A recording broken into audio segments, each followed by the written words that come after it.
What's up, guys, and welcome back to the Little Scale Cars YouTube channel. Today, in the review box, we have the McLaren Senna GTR from LCD Models. Now, this is an extraordinarily detailed model, so let's go ahead and take a closer look at it and see if it is worth adding into your collection. So, as always, let's get started with our casting.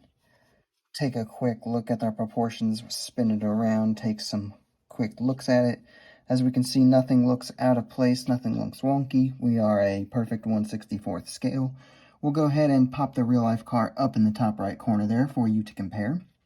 And then we will dive into this model as a whole. And the first thing that I'm going to say is that you're going to notice it's very light, and that's because it has a lot of plastic.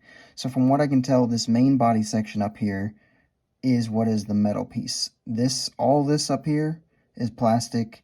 All the little dive planes, rear wing, all the little extra details are all going to be plastic, and then your base is plastic as well. So there's an extraordinarily high amount of plastic on this model, but that is also contributing to the extraordinarily high level of detail as well. So as we can see when we zoom in here, all these little dive planes are individually sculpted and attached to the model. So they are just extraordinarily intricate. I mean, they're just great. And they all have a carbon fiber trimming on them. Coming over here, you'll see that these kind of vents are sculpted in, detailed in, casted in, looking fantastic. We do have mirrors as we make our way down here. And the mirrors actually do have like a little reflective strip on them. I'm not really sure the best way of showing that to you. Coming down into here, both of these intakes are casted in, and this one even has like the little meshing inside of it, which looks phenomenal. Coming into the rear section here, obviously we have our massive rear wing, we have our big diffuser, which is a piece of the base. Just everything is as detailed and incredible as you could ever hope to be. Now for our paint and deco. This is the orange release, I believe it was called. They might have called it the yellow, but it's definitely more orange. And so what you get is you get the nice orange paint. You get the chrome up front that blends into the orange, and then obviously some black roof, and then carbon fiber just absolutely out the wazoo. The carbon does have a shine to it, so it doesn't look kind of like it just looks like a carbon that's got some clear coat over it, I would say. But overall, just fantastic, and obviously matches the real-life livery pretty good. There were 3 choices for these. I believe they're all sold out now. There was a blue one and a red one in addition to this. This is the only one that I was able to pick up, though. Getting into our details, I will say that there are so many details here that I am not even going to be able to cover them all. So there is a vent behind here, kind of where an intake would be. We do have plastic inserts for the headlights. Very tough to see them, though. This stuff right here, like where the air would flow under there, that actually does connect into here, which is really, really cool level of detail. But then again, you do have actual McLaren logos. That's even like, I don't even know if you'll even be able to hear that. That's texturized on there, so that's actually casted in. All right, and then we have a loop up here where the toe loop would be. Let me get that for you. Making our way down the sides, or wheels have a rotor and caliper behind them, which look absolutely phenomenal. Wheels are perfectly accurate as well. There is an extraordinarily high level of detail on the interior. It's really hard to see it, but I mean, even the seats, which I'm not even going to be able to show you most likely, even the seats have detailing on them, like words and stuff. So that looks phenomenal. Making your way into the back, you can see the engine poking through this rear windshield, which looks amazing and phenomenal. And then making our way into the back, we do have McLaren logos there. All of this looking good. The kind of carbon fiber-esque look to the diffuser. We do get our rear taillights in there, and then the exhaust up here, a little bit hard to see. Again, I'm just kind of going over this really quickly because there's just so much, like I would not even be able to show everything if I tried. Moving into our roll test, and we do not really roll. As you can see, our back wheel here, it has got enough free space that you can get it to spin pretty nicely, but the fronts are basically locked up. You can get them to spin, but you're actually forcing them to spin. They're not wanting to do it on their own. That being said, though, we did put this one on the scale, and it came out to be 26.10 grams. So like I said, the high amount of plastic in this really makes it a lightweight feel, and it makes it feel almost like it's a resin model, but not quite that bad. Pros and cons. Starting off with our pros.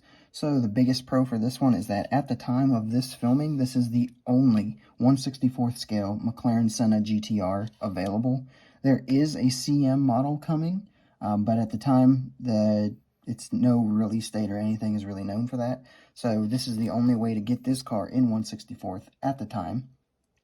The other huge pro is obviously going to be just the next level amount of details. It is just mind-boggling the amount of details that this one has, and my camera will never pick it up since my phone is a little bit on the older side at this point. But yeah, this thing is just absolutely phenomenal with the detail level. It's probably the highest level of detail on any model in my entire collection. Moving into our cons, and there's really only one that I can come up with, and I would maybe even call it a half con, and that is the price tag. So brand new, straight from the hobby dealers, this one was about $30 to $35. If you had to have it shipped, like if your shipping wasn't free, then it was normally about $35, and then a lot of places had it for $30 with $5 shipping. So regardless, you're going to be about $35 on this one.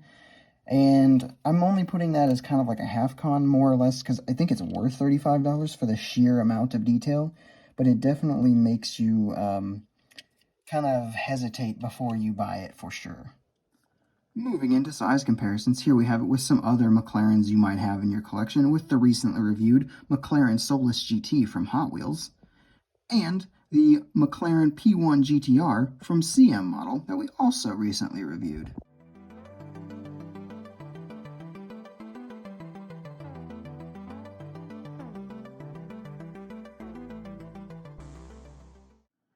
And here it is with some other bonkers track cars you might have in your collection, with the Bugatti Bolide from Hot Wheels and the Pagani Zonda R from Tarmac Works.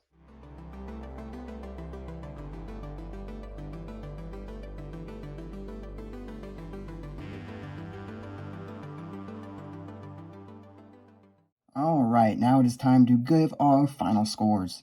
So, the hype level for me was an 8 out of 10. The big stocking of points there was that price, because I passed on the blue one, which was the first release, because of the price, thinking that it would go down later on, and then it sold out, so I moved quickly when the orange one released. Execution is a 9.9 out of 10. I really don't know a whole lot more that they could have done better with this one, to still maintain that detail level at least. And then community input as voted by you guys on my Instagram page. Here is the slider score. I'm going to put that at about a 9.2 out of 10, which makes our overall just over a 9 out of 10, averaging it down to a 9 out of 10. I think that it is worth every penny of that 35, but that price is still very hard to stomach for most. That is 3 mini GTs for the price of this. So, it is definitely something you need to think about, especially now, because that 35 is not available anymore. I don't think any of these releases are still available for that price at this point. Once you get it into your collection, though, you will have absolutely no regrets, because, like I said, I'm discovering new details that I didn't realize that it had every single time I look at it. It's phenomenal. So, obviously, I highly recommend this one to anyone who really, really wants as much detail as possible for their 1/64th collection, and they're not really as concerned with the price. For everyone else, though, I would say maybe wait and see if LCD releases a few more Decos. That way you don't have to spend the kind of aftermarket prices on it. Or, like I mentioned earlier, there is the CM model releasing soon, so they will have theirs coming out within the next year, I would say. And it will probably be around the $25 price point. It won't be as detailed as this, but CM model always is very highly detailed as well, so probably the better bet for most people if you don't have this one already. And with that, that is all I have for this review, guys. I hope you enjoyed it. If you did, make sure you leave a like on the video, subscribe if you are new and want to see all my future videos, and leave a comment down below telling me what your thoughts are on this particular model, and I will see you in the next video.